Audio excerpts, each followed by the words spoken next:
Thank you, David, and thank you, everybody. It's wonderful to be back in London. I used to live here in the late 60s and early 70s. My son was born here, my husband was British, and it's just always a treat to come back here and to come back to this wonderful theater. I'd like to introduce you to my special guest, who is James Nyhouse, who is the astronaut training manager and the director of cinematography on the film. I know you're anxious to see it, so I won't go on and on. Just to say that it's our 7th film made in space. The first one was done came out in 1985.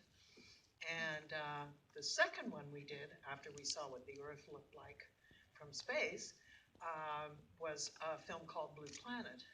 And that came out in 1990, working on that simultaneously with Rolling Stones at the Max, which was an odd combo. But anyway, I thought after all those years, it was definitely time to go back and take stock and have a look at the Earth, especially now that the space station was completed, and we had this beautiful, beautiful window or viewing platform called the cupola, from which to take pictures. When I tried to pitch the film to NASA, which was fine, the only thing they said that sort of was a shock was you can't fly IMAX cameras and film anymore to space.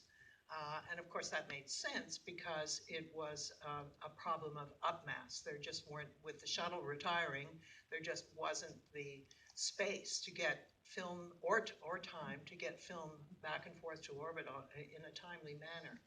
So we had to bite the bullet and switch to digital capture.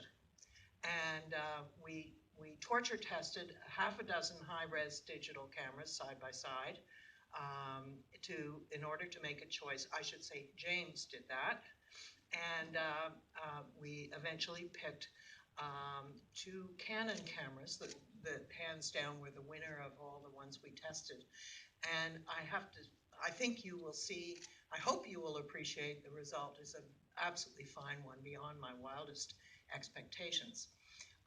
Main thing I want to say is we wouldn't have a film at all if it weren't for our wonderful astronauts. And we trained 3 different crews. The cameras were up there for 15 months at a go.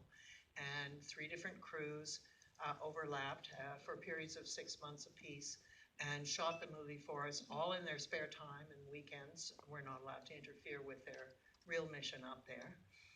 And they wouldn't have been able to do that without the skills of James, who trained them all in all that they need to make a real movie.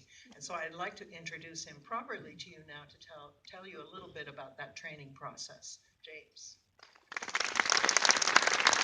Thank you, Toni. It's great to be here at IMAX and be in London. It's been a while since I've been here. Yeah, they just can keep finding me every time I try to stow away on a shuttle launch or a Soyuz launch, and I just can't get to space, so I have to train the astronauts.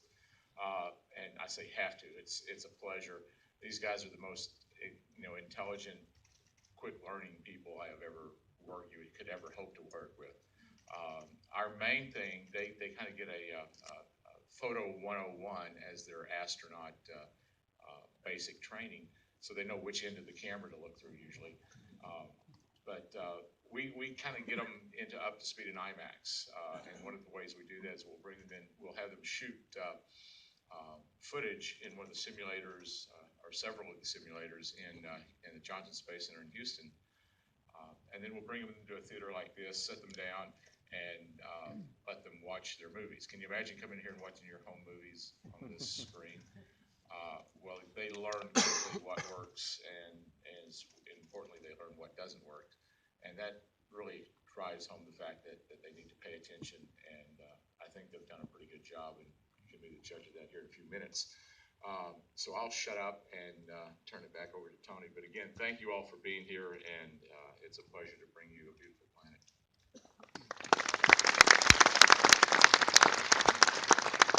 Last couple of notes. As you know, all feature films, or most blockbuster features anyway today, feature a lot of CGI and special effects, and audiences are used to and accepting of all of that. You'll fly in this movie, you'll have two flights through the Milky Way. And I want to say that everything that you see when you're inside the Milky Way is absolutely real. There is no CGI in there. These are real star catalogs, real data that we are flying through, and we do that with a wonderful team at the University of Illinois in Champaign, Illinois, at the National Center for Supercomputing Applications. So I just thought it would be interesting for you to know that all of that stuff inside the Milky Way is absolutely real. Each star has an address and a name, and it's in its proper place in 3D space. And lastly, I just wanted to say a word about why I wanted to make the film, and how much fun it was working with Jennifer Lawrence, never mind the wonderful astronaut crews. She was absolutely terrific. She heard Samantha Cristoforetti's very eloquent voiceover on the rough cut and said, "She's the real star, I want to meet her."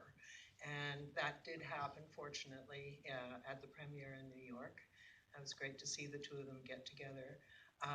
But I really, the people I would really most like to reach with this film are young people, students in elementary and secondary schools, because I think they're the inheritors.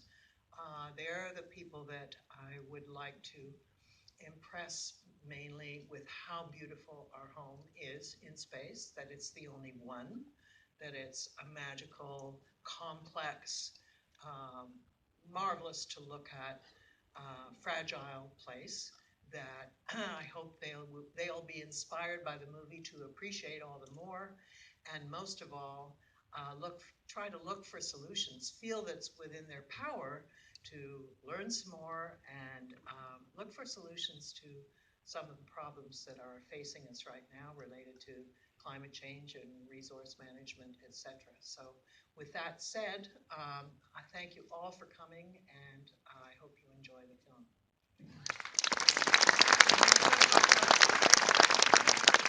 If anyone doesn't have glasses, please put